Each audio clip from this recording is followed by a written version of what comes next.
Cancel කරමු. නෑ මේ අර කෙනෙක් ගොඩක් හිතනවා. ඕනේ මම එන්න. ඔයන්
तो दाल तीन गेवल लोटा तो लगे दानो हां अरे बनन अरे दाल तीन लगे हो तो यहां पे दे दो हां मैं निकल गया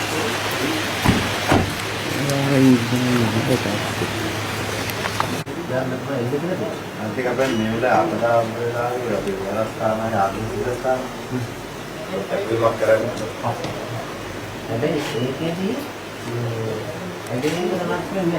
Jangan nana kami hamil kalau pusing. Jangan kita pasal lagi mesti mesti balik ya. Ini kalau terus pas. Ini kamu katakan dia lihat baru lagi. Ya benar. Ini saya kata kamu mana nanti nama kaya ni. Lagi ni. Jadi dia tu yang tu ada.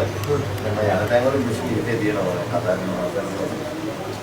ඒක අනිවාර්යයෙන්ම මෙහෙ විතර නෙමෙයි මුළු ලංකාවේ පන්සල් වලින් තමයි අපේ සම්පූර්ණ කෝස් එක දෙරගත්තේ වරාගත්තේ මේ වෙනකොට අපි ගන්නතාලාවේ තවම රෙඩි කොහොමද අපිට මේ වෙනුවෙන්ම කැපෙන්න වෙනත් වැඩක් තියෙනවා පුරුදු විදිහට ඒ විදිහට කිව්වොත් ඒ වෙලෙ කරමු ඉතින් ඔබතුමාගේ පැමිණීම ඇත්තම අනේක වාරයක් සතුටුයි ස්තුතියි වෙන්නේ apa jinno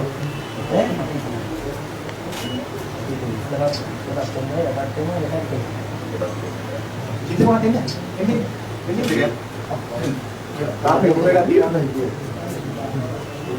samband ned oh ini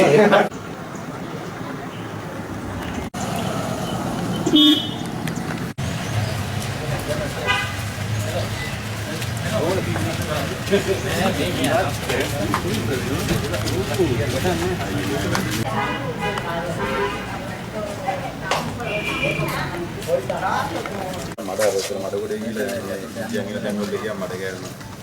අපි ආයෙත් ගිහින් නැතත්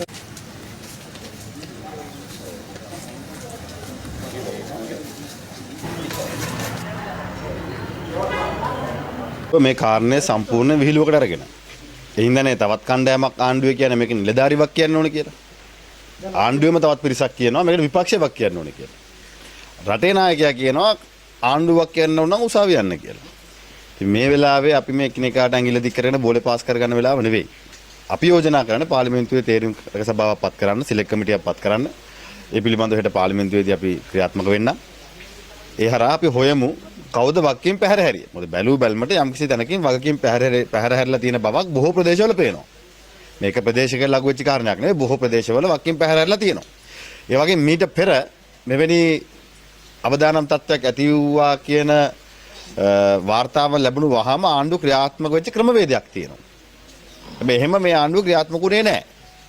ඉතින් එකිනෙකාට චෝදනා කිරීම මේ වෙලාවේ සාධාරණ පිළිතුරක් මෙරට ජනතාවට ලැබෙන්නේ නැහැ. අද වෙනකොට රටේ බොහෝ පිරිස් මේ කඳවුරු වල తాවකාලික නවාතැන් වල ඉන්නේ. ඉතින් මේකට ආණ්ඩුව කඩිනමින් ක්‍රියාත්මක වෙන්න ඕනේ. මම හිතන්නේ ඒ පිළිබඳව අපි අපේ අවධානය යොමු කරනවා. මේ වෙනකොට රජමගේ වන්දි ලබා දීම සිදු වෙනවා. ලක්ෂ 10 20 15 50000 ඒවා ලැබිලා තියෙනවද ඔබතුමා යන තවම අතිගරු ජනාධිපතිවරයා රජය වන්දි ලබා දීමේ නිර්ණායකයන් පිළිබඳව නිලධාරි දැනුවත් කළා නැහැ. හැබැයි ජනාධිපතිතුමා පාර්ලිමේන්තුවේදී මේ ගැන ප්‍රකාශයක් කරා. ඉතින් අපි බලන් ඉන්නවා. ඉතාමත් කඩන දැන් මාසයකට ළඟයිනේ. ඉතින් මම හිතන්නේ මේ වෙනකොටත් ජනාධිපතිවරයා ඒ නිලධාරීන්ව වන්දි ලබා දෙන ආකාරය පිළිබඳව දැනුවත් කරලා තියෙන්න ඕනේ. මම දන්නේ නැහැ ඒ ප්‍රමාදේ කියලා. තව ප්‍රමාද වෙන්න සිද්ධ වෙන්නේ ජනතාව කඳුරු ශ්‍රාවකාලික කඳුරු වල තවදුරටත් අසරණ වෙන එක. ඉතින් එහෙනම් එහෙම නොකර ජනාධිපතිවරයා ඉතාමත් කඩනමින් තමන් නිලධාරීන්ට ලිඛිතව දැනුම් දුන්නොත් හොඳයි වන්දි ගණනය කරන ක්‍රමවේදය පිළිබඳව. ජනාධිපතිතුමා පාර්ලිමේන්තුවේදී ප්‍රකාශයක් කරා. ඒ ප්‍රකාශයට අනුකූලව කොහොමද වන්දි බෙදෙන්නේ කියලා කටයුතු